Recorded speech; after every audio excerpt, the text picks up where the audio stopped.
মহাভারত কথা স্বামী তথাগতানন্দ। বিদুর পূর্বানুবৃত্তি। সঞ্জয় তাঁর বক্তব্য রাখেন রাজসভায়। দুর্যোধন বিনা যুদ্ধে সুচাগ্য মেদিনীও পাণ্ডবগণকে দেবেন না। সেই সংকটকালে বিদুর ধৃতরাষ্ট্রকে যুদ্ধের বিরুদ্ধে তার মত প্রকাশ করেন। এবার এলেন শেষ চেষ্টা করতে স্বয়ং শ্রীকৃষ্ণ শান্তির দূত হিসাবে। তাকে আপ্যায়ন করে সুখী করতে কূট বুদ্ধি শিরোমণি ধৃতরাষ্ট্র কৃতসংকল্প হয়েছেন। আপ্যায়ন করে এবং অন্যান্য মূল্যবান দ্রব্য সামগ্রী দিয়ে তিনি কৃষ্ণকে দূরে রাখতে চান পাণ্ডবগণ থেকে। বুদ্ধিমান বিদুর তা জানতে পেরে ধৃতরাষ্ট্রকে বলেন, আপনার কুমতলব আমি জানি। আমি হৃদয় স্পর্শ করে সত্য বলছি যে এটা কূট কৌশল। এসব না করে শান্তির জন্য উদ্যোগ করুন। এই হীন কৌশলে কৃষ্ণকে পাণ্ডবগণ থেকে বিচ্ছিন্ন করার স্বপ্ন দেখা ভালো নয়। শ্রীকৃষ্ণ শান্তির দূত হয়ে এসে বিদুরের আতিথ্য গ্রহণ করেন।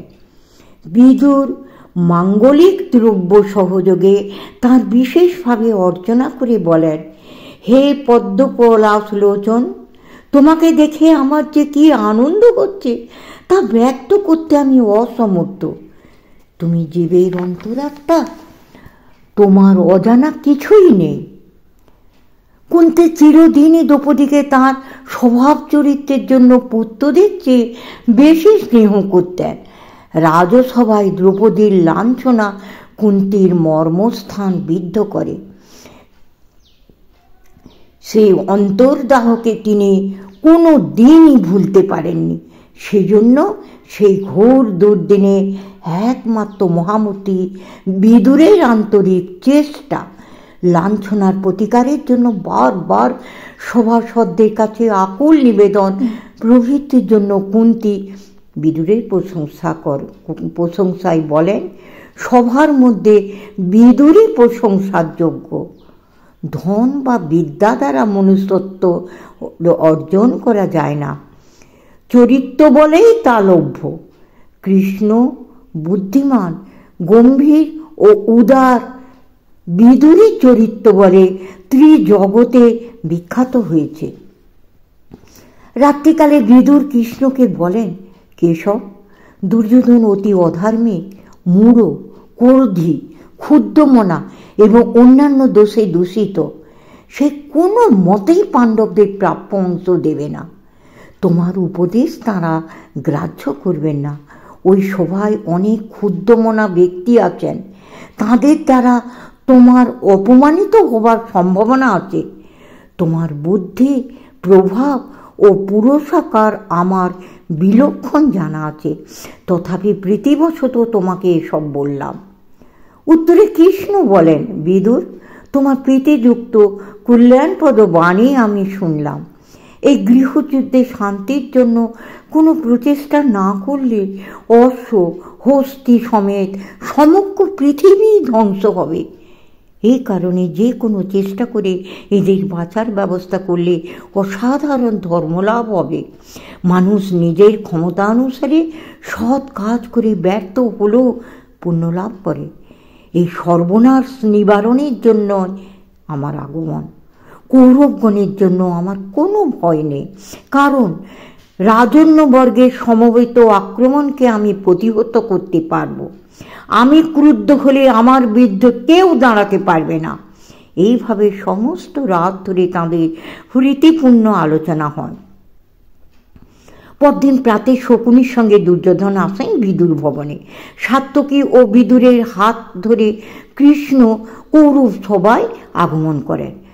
সবাই কৃষ্ণের নিকটে বিদুর আসন গ্রহণ করেন। বিদুর বসেছেন এক নিচু বেদিতে। বিনয়, মৃদুতা ও প্রজ্ঞার এক মৌন জ্যোতি। সভায় কৃষ্ণকে কৌরবেরা যথোচিত সম্মান প্রদর্শন করেন। কৃষ্ণ ঋষিগণকে দেখে তাঁদের আহ্বান ও উপযুক্ত আসন দানের জন্য ভীষ্মকে অনুরোধ করেন। মুনিগণের আসন গ্রহণের পর কৃষ্ণ ও অন্যান্যগণ আসন গ্রহণ করেন। দুর্যোধন ও কর্ণ কৃষ্ণের নিকটে একই আসনে বসলেন। ধৃতরাষ্ট্রকে সম্বোধন করে কৃষ্ণ জলদ গম্ভীর স্বরে শান্তির প্রস্তাব করলেন। পাণ্ডবগণের প্রাপ্য রাজ্যের অর্ধাংশ দেওয়ার জন্য বিশেষভাবে অনুরোধ করেন। তিনি ভিক্ষা করলেন মহান বংশের অধিপতির নিকট পৃথিবীর শান্তির একটা সুব্যবস্থা করতে। পাণ্ডবরা বাল্যকালে পিতৃহীন, আপনি তাদের পিতা। সত্য রক্ষা করে ধর্মসঙ্গত কাজ করে এই বিষয়ে ব্যবস্থা করুন। সকলেই প্রীত কৃষ্ণের ভাষণে, কিন্তু কেউ কিছু বলেননি। এরপর পরশুরাম, ঋষি নারদ ও মহর্ষি কর্ণ সন্ধি করে শান্তিতে বাস করার জন্য বলেছেন। ভীষ্ম, দ্রোণ ও বিদুর কৃষ্ণের প্রস্তাব সমর্থন করেছেন, কিন্তু দুর্যোধন অটল। বিদুর দুর্যোধনকে বললেন, পিতামাতার জন্য তোমার যুদ্ধ বন্ধ করা উচিত, কারণ যুদ্ধ হলে তাঁরাই শোকে বেশি কষ্ট পাবেন। এরপর কৃষ্ণ কৌরবগণের প্রতি দুর্যোধনের অত্যাচারী বর্ণনা করেছেন। দুর্যোধন সভা কক্ষ ত্যাগ করেন। কৃষ্ণ কুরুকুলের গুরুজনদের ভৎসনা করেন এমন একজন পাপিষ্ঠকে রাজা করার জন্য। তিনি দুর্যোধনকে রাজ্যচ্যুত করার উপদেশ দেন ধৃতরাষ্ট্রকে। বিদুরের মারফত গান্ধারীকে সভায় আনা হয় এবং তিনি ধৃতরাষ্ট্রকে ভৎসনা করে দুর্যোধনকে আনিয়ে সৎ উপদেশ দেন। কোনো পরিবর্তন হয়নি সেই সংকটের। দুর্যোধন সভা ত্যাগ করেন দ্বিতীয়বার।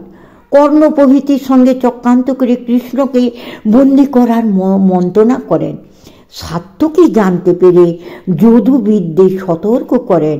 বিদুর এই কুমন্ত্রণায় অত্যন্ত বিচলিত হয়ে ধৃতরাষ্ট্রকে সাবধান করে দিয়ে বলেন, দুরাত্মা দুর্যোধন সমূলে বিনাশপ্রাপ্ত হবেন এই হীন কৌশল অবলম্বন করলে।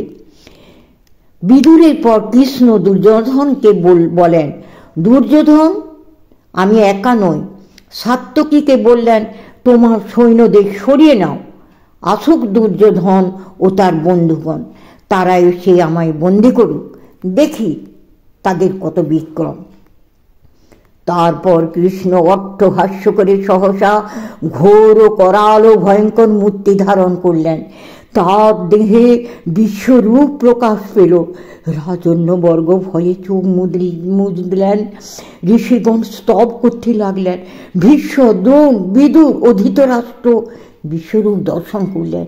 দেবতা, ঋষি ও গান্ধর্বগণ কৃতাঞ্জলি হয়ে স্তব করে বললেন, প্রভু, প্রসন্ন হও, তোমার এই ঘোর রূপ সংবরণ করো, নচেৎ সৃষ্টি ধ্বংস হবে।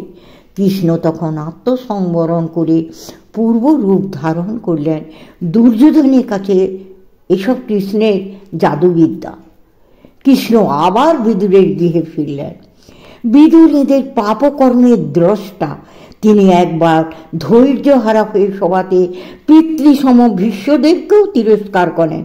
তিনি বলেন, এই মহান বংশের গৌরব তুমিই রক্ষা করেছ।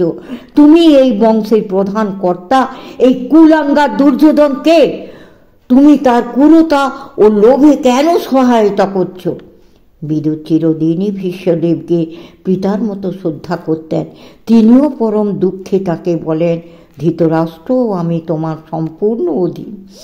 এই বিপদে তোমার শুভ বুদ্ধি লোভ পেলে ধৃতরাষ্ট্র ও আমাকে নিয়ে তোমার বনগমন করাই উচিত। বিদুর তাঁর বংশগৌরব রক্ষার জন্য আপ্রাণ চেষ্টা করে ব্যর্থ হয়ে অনেক ক্ষোভের সঙ্গে ওইসব কথা বলেছিলেন। কৃষ্ণ ফিরে গেছেন উপলব্ধে ব্যর্থ হয়ে। কৌরব সভায় শান্তির প্রয়াস, বিদুরের ঐকান্তিক আগ্রহ, তার বারবার শান্তির জন্য আবেদন এবং কৌরব প্রধানদের শুভ বুদ্ধি জাগ্রত করার জন্য আন্তরিক প্রচেষ্টা কৃষ্ণকে মুগ্ধ করে। পাণ্ডব শিবিরে তিনি বলেছেন, ভীষ্মদ্রোণের কথা খুব উপযুক্ত হয়নি। একমাত্র বিদুরই একাকী সেই পাপচক্রের কঠোর সমালোচক।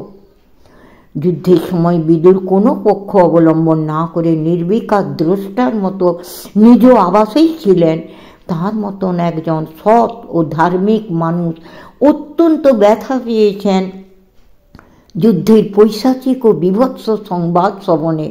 যুদ্ধের সময় তার কোনো সংবাদ মহাভারতে নেই। ক্রমশ